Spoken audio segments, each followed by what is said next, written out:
Asia cup rising stars ٹی20 میں پاکستان شاہینز کے ابھرتے ہوئے ستاروں نے بھارتی اے ٹیم کو شکست فاش دے دی۔ پہلے انڈیا اے کو 136 رنز پر آؤٹ کیا، پھر ہدف صرف 13 اوورز اور 2 گیندوں پر حاصل کر لیا۔ اوپنر معاذ صداقت نے صرف 47 گیندوں پر 4 چھکوں اور 7 چوکوں کی مدد سے 79 رنز بنائے۔ پاکستان نے سری لنکا کو تیسرے ون ڈے میچ میں 6 وکٹوں سے شکست دے کر سیریز میں وائٹ واش مکمل کر لیا۔ سری لنکن ٹیم صرف 211 رنز پر آؤٹ ہو گئی۔ محمد وسیم نے 3 وکٹیں حاصل کی۔ فیصل اکرم اور حارث رؤف نے 2 کھلاڑیوں کو آؤٹ کیا۔ جواب میں پاکستانی اوپنر فخر زمان نے تیز رفتار 55 رنز بنائے۔ محمد رضوان اور حسین طلعت نے 5ویں وکٹ پر 100 رنز کی شراکت بنا کر میچ جتوایا۔ رضوان نے 4 چوکوں کی مدد سے 61 رنز کی اننگز کھیلی۔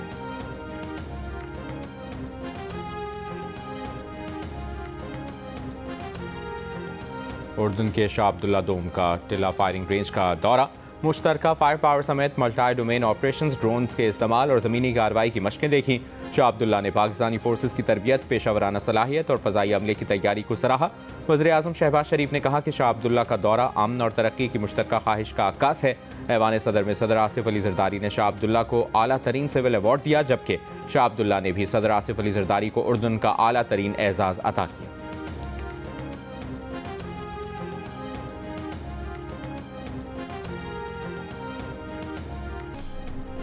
JUIFA کے سربراہ مولانا فضل الرحمان نے کہا ہے پاکستان سے خیر سگالی کا پیغام لے کر آئے ہیں اور بنگلہ دیش سے خیر سگالی کا پیغام لے کر جائیں گے۔ بنگلہ دیش کے دارالحکومت ڈھاکہ میں عالمی ختم نبوت کانفرنس سے خطاب کرتے ہوئے مولانا نے کہا کہ 2 برادر اسلامی ملک مختلف شعبوں میں باہمی تعلقات کے خواہش مند ہیں اور اس راستے میں ہمارے قدم آگے بڑھیں گے۔ اگر بنگلہ دیش کے لوگ پیدل ہماری طرف آئیں گے تو پاکستان کے لوگ دوڑ کر ان کی طرف جائیں گے۔ محبت کا یہ رشتہ مزید مضبوط ہوگا اور بہت مضبوط ہوگا۔ آج کا یہ اجتماع دونوں ملکوں کے درمیان بہتر، مضبوط اور مستحکم تعلقات کا سبب بنے گا۔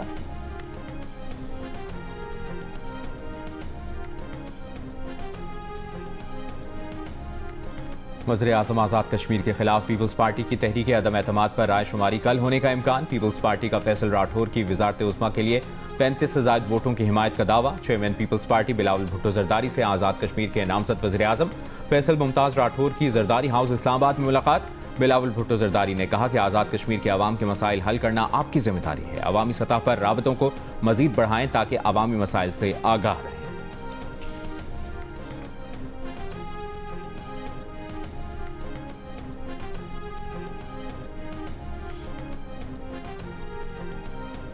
آزاد کشمیر کے مختلف شعبوں سے تعلق رکھنے والی شخصیات کی فیصل ممتاز راٹھور کو وزیر اعظم نامزد ہونے پر مبارکباد۔ سردار کلیم خان نے کہا کہ فیصل راٹھور کو کابینہ میں کمی اور اخراجات کنٹرول کرنا ہوں گے۔ فیضان عارف ایڈوکیٹ نے کہا امید ہے فیصل راٹھور کشمیریوں کی زندگی میں بہتری کے اقدامات کریں گے۔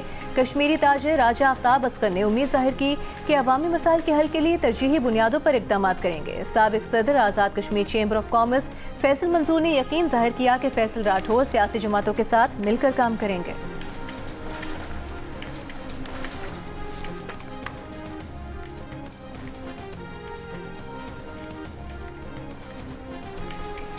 ہندو کش، قراقرم اور ہمالیہ کے گلیشیئرز تیزی سے پگھل رہے ہیں۔ گلیشیئرز کے تحفظ کے لیے پاکستان کی فوری عالمی تعاون کی اپیل۔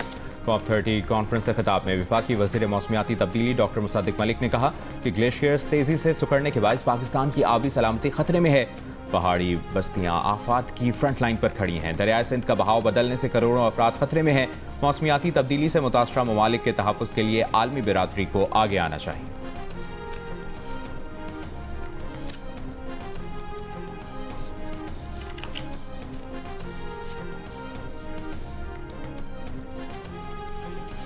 وفاقی وزیر برائے انفارمیشن ٹیکنالوجی شیزہ فاطمہ نے کہا ہے ڈیجیٹل پاکستان ایکٹ ہمارے ڈیجیٹل ویژن کو قانونی تحفظ اور تقویت دیتا ہے۔ اپنی سائبر ریزیلینس کو مسلسل مضبوط بنا رہے ہیں۔ فیلڈ مارشل کی قیادت میں افواج، سرکاری ادارے اور نجی شعبہ جنگ کے دوران ایک پلیٹ فارم پر جمع ہوئے۔ وزارت IT، PTA، فورسز اور نجی ماہرین نے بھی مل کر سائبر دفاع مضبوط کیا۔ اسلام آباد میں نیشنل سیکیورٹی ورکشاپ سے خطاب میں کہا کہ شہریوں کی پوری زندگی کو ایک جامع ڈیجیٹل ماحول میں منتقل کرنا ہمارا ہدف ہے۔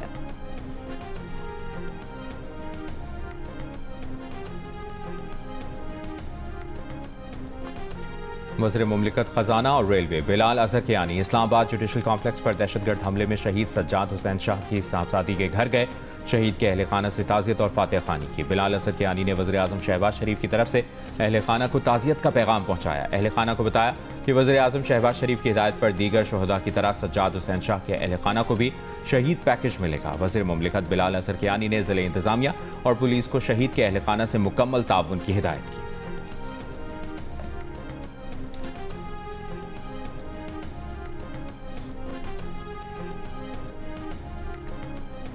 پاکستان میں کثیر الجہت ثقافت اور مختلف زبانیں پوری آب و تاب کے ساتھ قائم ہیں. بین المذاہب ہم آہنگی، برداشت اور بردباری کے اقدار کا فروغ ہر شہری کا فرض ہے.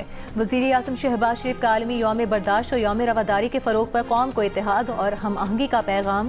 صدر زرداری نے کہا کہ پاکستان رواداری، امن اور باہمی احترام کے فروغ کے لیے پرعزم ہے. بین المذاہب ہم آہنگی پالیسی پر بھرپور عمل درآمد جاری ہے. وزیر اعلیٰ پنجاب مریم نواز نے کہا کہ دنیا پہلے ہی عدم برداشت کے باعث بے شمار مسائل میں الجھی ہوئی ہے. ہمیں معاشرے کو پرامن رکھنے کے لیے رواداری کی راہ پر چلنا ہوگا. وزیر اعلیٰ سندھ مراد علی شاہ نے کہا کہ رواداری سندھ دھرتی کی پہچان ہے. مختلف نظریات اور ثقافتوں کا امتزاج ہی پاکستان کی خوبصورتی ہے. دوسروں کے خیالات اور طرز زندگی کا احترام ہی ترقی کا راستہ ہے.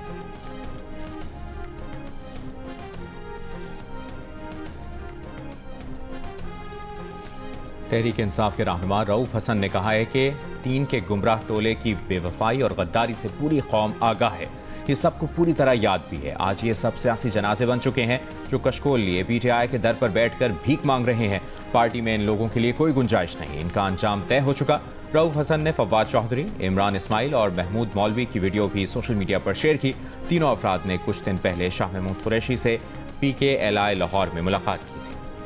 غزہ میں سردیوں کی بارش میں لاکھوں فلسطینی کھلے آسمان تلے امداد کے منتظر. اسرائیل نے خیمے اور دیگر امدادی سامان کی غزہ آمد پھر روک دی. بڑھتی سردی میں فلسطینی گیلے خیموں میں رہنے پر مجبور. بارش کے پانی کو روکنے کا کوئی بندوبست نہیں. فلسطینیوں نے خیموں کو پانی سے بچانے کے لیے آس پاس گڑھے کھودنا شروع کر دیے. اقوام متحدہ کے ادارہ برائے فلسطینی پناہ گزین UNRWA کے مطابق 13 لاکھ فلسطینیوں کی مدد کا سامان موجود ہے جو اسرائیل نے روک رکھا ہے. UNRWA کے سربراہ کے مطابق سخت سردی اور بارش میں امداد کی فراہمی پہلے سے زیادہ ضروری ہو گئی ہے. اسرائیل کی غزہ جنگ بندی معاہدے کی خلاف ورزیاں بھی جاری. جنوبی غزہ میں خان یونس میں اسرائیلی بمباری سے 3 فلسطینی شہید. رواں سال 10 اکتوبر کو جنگ بندی نافذ ہونے کے بعد سے اب تک اسرائیلی فورسز 274 سے زائد فلسطینیوں کو شہید کر چکی ہے. 1500 عمارتوں کو بھی تباہ کیا جا چکا ہے.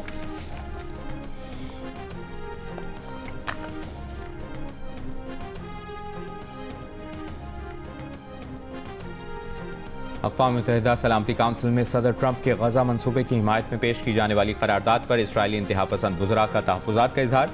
وزیر اعظم نتن یاہو نے دائیں بازو کے وزراء کو فلسطینی ریاست کے قیام کی مخالفت برقرار رکھنے کا یقین دلا دیا. کابینہ اجلاس میں کہا کہ بیرونی اور اندرونی دباؤ کے باوجود فلسطینی ریاست کے خلاف موقف میں ذرہ برابر فرق نہیں آیا. دہائیوں سے جاری مخالفت جاری رہے گی. مزید کہا چاہے آسان ہو یا مشکل لیکن حماس کو ہر حال میں غیر مسلح کیا جائے گا. سلامتی کونسل میں صدر ٹرمپ کے غزہ منصوبے کی حمایت میں امریکہ اور مسلم ممالک کی قرارداد پر ووٹنگ کل ہونی ہے.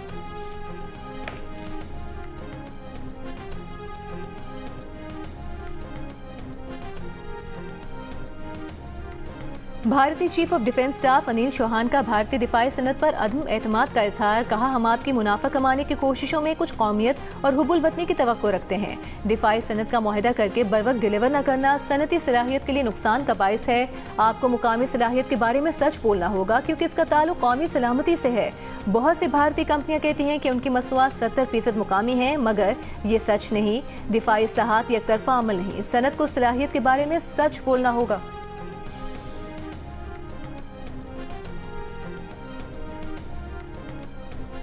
بنگلہ دیش کی سابق وزیر اعظم شیخ حسینہ کے خلاف مقدمے کا فیصلہ کل سنایا جائے گا. ان پر انسانیت کے خلاف جرائم کا مقدمہ ہے. استغاثہ نے شیخ حسینہ واجد کے لیے سزائے موت کی اپیل کر رکھی ہے. ان پر 2024 میں طلبہ تحریک کے خلاف کریک ڈاؤن کے احکامات اور وسیع پیمانے پر ہلاکتوں کا الزام ہے. اقوام متحدہ کے مطابق مظاہروں کے دوران 1400 افراد ہلاک ہوئے تھے. دوسری جانب عوامی لیگ پارٹی نے مقدمے کے خلاف احتجاج کے لیے ملک کی لاک ڈاؤن کا اعلان کر رکھا ہے. کشیدگی کے پیش نظر حکومت نے حفاظتی اقدامات میں اضافہ کر دیا ہے. دارالحکومت میں 400 فوجیوں کی تعیناتی کی گئی ہے.